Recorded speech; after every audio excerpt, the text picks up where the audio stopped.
అట్లానే మనకి ఈ శ్రీశైలం కొండపైన కూడా ఒక ప్రపంచం లాగైతే ఉంది.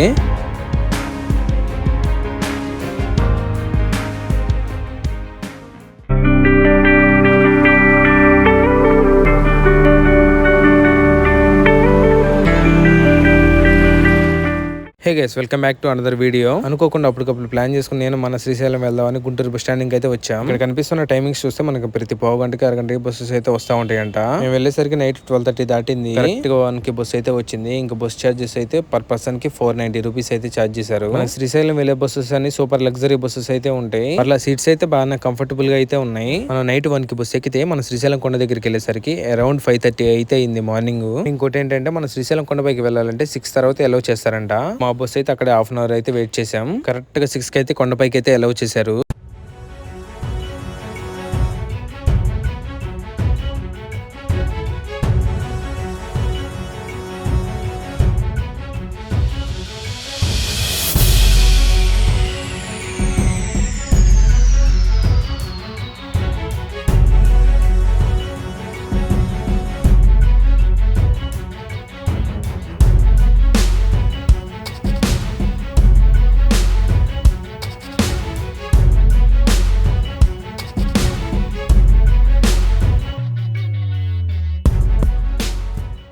మేము శ్రీశైలం కొండపైకి వెళ్ళేసరికి 8:30 అయితే అయింది. అరౌండ్ 2 hours 30 minutes అయితే పట్టింది శ్రీశైలం కొండపైకి వెళ్ళేసరికి. ఇప్పుడు చిన్నప్పుడు అందరం ఫ్యామిలీ మొత్తం కలిసి వెళ్ళాం. ఇప్పుడైతే నేను మా అన్న అయితే వచ్చాం. మాకైతే ఇక్కడ ఎటు వెళ్ళాలి, ఏం చేయాలి అనేది మాకైతే జీరో నాలెడ్జ్. కానీ ఇంకోటి ఏంటంటే మనకి ఇక్కడైతే అందరు తెలుగు వాళ్ళు అయితే ఉంటారు. ఎవరిని అడిగినా చెప్తారు మనకి ఎటు వెళ్ళాలి ఏంటనేది. ఇంకోటి ఏంటంటే మనకి అక్కడక్కడ బోర్డులు అయితే ఉంటాయి. మనకి ఎటువైపు దర్శనానికి వెళ్ళాలి, ఎక్కడ ఏముంటాయి, ఈచ్ అండ్ ఎవ్రీథింగ్ ప్రతి ఒక్కటి మనకి బోర్డులు అయితే ఉంటాయి. మనం ఇంకా ఆ బోర్డుల ద్వారా దర్శనానికి అయితే వెళ్ళొచ్చు. మేమైతే శ్రీశైలం కొండపైన ఉన్నాయి మొత్తం చూద్దామని అయితే రాలేదు. మేమైతే ఓన్లీ ఆ శివయ్య దర్శనం కోసం అయితే వచ్చాం. ఆ శివయ్య దర్శనం అయిపోయిన వెంటనే మేమైతే గుంటూరుకి అయితే రిటర్న్ వెళ్ళిపోవాలి. ఇంకా మేము లాకర్స్ కోసం తిరిగితే టైం సరిపోదని మేము అక్కడ దగ్గరలోనే వాష్రూమ్స్ ఉంటే అక్కడికైతే వెళ్ళాం. పర్ పర్సన్ కి 10 రూపీస్ అయితే ఛార్జ్ చేశారు. ఇంకా అక్కడ ఫ్రెష్ అప్ అయ్యి మేమైతే దర్శనానికి అయితే స్టార్ట్ అయ్యాం. మనం తిరుమల కొండపైకి వెళ్తే ఒక ప్రపంచం లాగా ఉంటది. అలానే మనకి ఈ శ్రీశైలం కొండపైన కూడా ఒక ప్రపంచం లాగా అయితే ఉంది. మన శ్రీశైలం వస్తే ఇక్కడ చాలా సదన్స్ అయితే ఉన్నాయి, రూమ్స్ ఉన్నాయి, లాకర్స్ ఉన్నాయి, అండ్ ప్రతి ఒక్కటి మనకి శ్రీశైలంలో ఉన్నాయి. ఇంకా మన దర్శనానికి వెళ్లే ముందు మన దగ్గర అయితే లగేజెస్ ఫోన్స్ అయితే ఉంటాయి. రూమ్స్ లాకర్స్ తీసుకున్న వాళ్ళైతే వాళ్ళ ఫోన్స్ అండ్ లగేజెస్ అక్కడ పెట్టుకుని దర్శనానికి అయితే వెళ్తారు.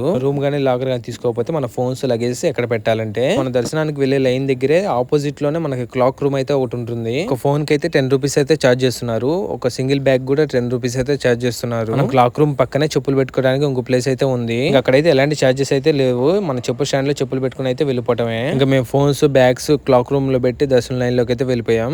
మాకైతే కరెక్ట్ గా గంటన్నరలో దర్శనం అయితే కంప్లీట్ అయిపోయింది. చాలా అంటే చాలా అద్భుతంగా స్వామివారి దర్శనం అయితే అయింది. ఆయన మమ్మల్ని పిలిపించుకున్నాడు కాబట్టి మేము అనుకోకుండా శ్రీశైలం అయితే వచ్చాం. అండ్ త్వరగా దర్శనం కూడా అయిపోయింది. మేము బయటకు వచ్చి లడ్డు కౌంటర్ దగ్గరికి వెళ్ళి లడ్లు అయితే తీసుకున్నాం. ఇంకా క్లాక్ రూమ్ దగ్గరికి వెళ్ళి ఫోన్స్ బ్యాగ్స్ కలెక్ట్ చేసుకుని నెక్స్ట్ సాక్షి గణపతి టెంపుల్ కి అయితే స్టార్ట్ అయ్యాం.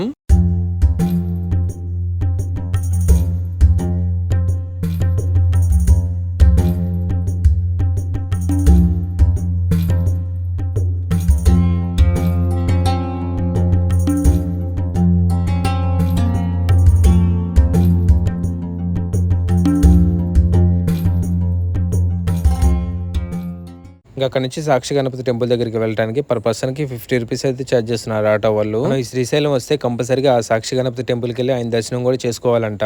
సో ఇంకా మేము అక్కడికైతే వెళ్తున్నాం. మేము ఇప్పుడే సాక్షి గణపతి టెంపుల్ దగ్గరికి వచ్చి ఆ గణపతిని దర్శనం చేసుకుని అయితే వచ్చాం. చాలా అద్భుతంగా దర్శనం అయితే కంప్లీట్ అయింది. కానీ మేము ఇక్కడ చేసిన మిస్టేక్ ఏంటంటే ఫస్ట్ సాక్షి గణపతిని దర్శనం చేసుకున్నాకే ఆ శివాయిని దర్శనం చేసుకోవాలంట. మేము ఎప్పుడో చిన్నప్పుడు వచ్చాం, మళ్ళీ ఇప్పుడు రావటం. ఫస్ట్ సాక్షి గణపతిని దర్శనం చేసుకున్నాకే శివాయి దర్శనం చేసుకోవాలని మాకు అంత కరెక్ట్ గా తెలియదు. అది కూడా మా ఫ్రెండ్ చెప్పాడు ఫస్ట్ సాక్షి గణపతి దర్శనం చేసుకోవాలని. ఆయనే ఫస్ట్ ఎందుకు దర్శనం చేసుకోవాలంటే మన శ్రీశైలం వచ్చి ఆ శివాన్ని దర్శనం చేసుకోవాలనే దానికి సాక్ష్యం ఆ సాక్షి గణపతి అంట. ఆ సాక్షి గణపతి టెంపుల్ లో దర్శనం చేసుకుంటే ఆ గణపయ్య మన పేర్లన్నీ రాసుకున్నాడంట. పలానా వాళ్ళు వచ్చారని. ఆ శివయ్య అడుగుతారంట ఎవరెవరు వచ్చారని. అప్పుడు గణపయ్య చెప్తారంట పలానా వాళ్ళు వచ్చారని. మన శ్రీశైలం కొండపైకి వచ్చి ఆ శివాన్ని దర్శనం చేసుకునే దానికి సాక్ష్యం మాత్రం ఆ సాక్షి గణపతి అంట. అందుకే ఆయన్ని సాక్షి గణపతి అంటారంట. అందుకే ఫస్ట్ సాక్షి గణపతి టెంపుల్ లో దర్శనం అయినాకే శివయ్య దర్శనం చేసుకోవాలంట. సో మాకైతే తెలియక మేమైతే మిస్టేక్ చేసాం. నెక్స్ట్ టైం మాత్రం ఫస్ట్ గణపతి స్వామిని దర్శనం చేసుకున్నాకే ఆ శివయ్య దర్శనం అయితే చేసుకుంటాం. మీరు కూడా ఫస్ట్ శివయ్య దర్శనం చేసుకున్నాకే తర్వాత గణపతి దర్శనం అయితే చేసుకున్నారా కింద కామెంట్ లో చెప్పండి. మీరు ఇప్పుడు దాకా శ్రీశైలంకి ఎన్నిసార్లు వచ్చారు అండ్ ఇప్పుడు నేను చెప్పిన స్టోరీ మీకు ఎంతమంది తెలుసు కింద కామెంట్ లో చెప్పండి. అండ్ ఈ వీడియోని కొంతమంది కన్నా షేర్ చేయండి. ఈ వీడియో కనుక మీకు నచ్చినట్లయితే please do like and subscribe to our channel. మళ్ళీ మరొక మంచి వీడియోతో మీ ముందుకు వస్తాను. Okay then bye guys.